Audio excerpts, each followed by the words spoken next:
ಹೊಸದುರ್ಗ ತಾಲೂಕಿನ 2023-24ನೇ ಸಾಲಿನ ಮುಂಗಾರು ಹಂಗಾಮಿಗೆ ಕರ್ನಾಟಕ ರೈತ ಸುರಕ್ಷಾ ಪ್ರಧಾನಮಂತ್ರಿ ಫಸಲ್ ಭೀಮ್ ಯೋಜನೆಯನ್ನ ಜಾರಿಗೊಳಿಸಿ ಅಧಿಸೂಚನೆಯನ್ನ ಹೊರಡಿಸಲಾಗಿದೆ. ರೈತ ಬಂಧುಗಳು ಮುಂಬರುವ ಆಗಸ್ಟ್ ತಿಂಗಳ 16ರೊಳಗೆ ಬೆಳೆ ವಿಮೆಗೆ ನೋಂದಣಿ ಮಾಡಿಕೊಳ್ಳಿ ಎಂದು ಸಹಾಯಕ ಕೃಷಿ ನಿರ್ದೇಶಕ ಏಷ ಅವರು ಮಾಹಿತಿಯನ್ನ ನೀಡಿದ್ದಾರೆ. ಪಟ್ಟಣದ ಸಹಾಯಕ ಕೃಷಿ ನಿರ್ದೇಶಕರ ಕಚೇರಿಯಲ್ಲಿ ಕರ್ನಾಟಕ ರೈತ ಸುರಕ್ಷಾ ಪ್ರಧಾನಮಂತ್ರಿ ಫಸಲ್ ಭೀಮ್ ಯೋಜನೆಯ ಕುರಿತಂತೆ ಮಾತನಾಡಿದ ಅವರು, ಬೆಳೆ ಸಾಲ ಪಡೆದ ಮತ್ತು ಬೆಳೆ ಸಾಲ ಪಡೆದ ಆಸಕ್ತ ರೈತರು ಬೆಳೆ ವಿಮೆಗೆ ನೋಂದಣಿ ಮಾಡಲು ಹತ್ತಿ, ಶೇಂಗಾ, ಹುರುಳಿ, ಮೆಕ್ಕೆಜೋಳ, ಈರುಳ್ಳಿ, ತೊಗರಿ, ಕೆಂಪು ಮೆಣಸಿನಕಾಯಿ, ಸಾವೆ, ಎಳ್ಳು, ಜೋಳ, ಸೂರ್ಯಕಾಂತಿ, ಟೊಮೊಟೊ ಬೆಳೆಗಳಿಗೆ ಇದೇ ಜೂನ್ 31ರಂದು ಹಾಗೂ ನವಣೆ, ಭತ್ತ ಮತ್ತು ರಾಗಿ ಬೆಳೆಗಳಿಗೆ ಮುಂಬರುವ ಆಗಸ್ಟ್ 16ರಂದು ಕೊನೆಯ ದಿನಾಂಕವಾಗಿರುತ್ತದೆ ಎಂದು ಈ ಸಂದರ್ಭದಲ್ಲಿ ತಿಳಿಸಿದ್ದಾರೆ.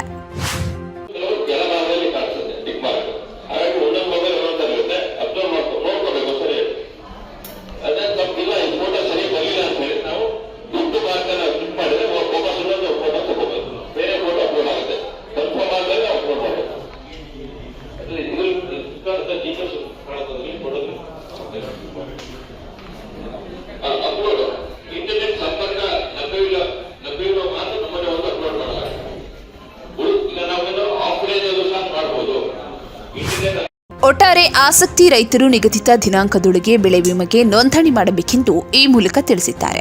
ಇನ್ನು ಅಂತಿಮ ಸಮಯದಲ್ಲಿ ಜನದಟ್ಟಣೆಯಿಂದಾಗಿ ನೋಂದಣಿಯಲ್ಲಿ ತಪ್ಪುಗಳು ಸಂಭವಿಸಿ ವಿಮೆ ಪರಿಹಾರ ಬಾರದಿರುವ ಸಂಭವವಿರುತ್ತದೆ. ಅದಕ್ಕಾಗಿ ಅವಕಾಶ ಕೊಡದೆ ಸಕಾಲದಲ್ಲಿ ನೋಂದಣಿ ಮಾಡಿ ಎಂದು ಸಿಎಸ್ ಏಷ ಅವರು ತಿಳಿಸಿದ್ದಾರೆ.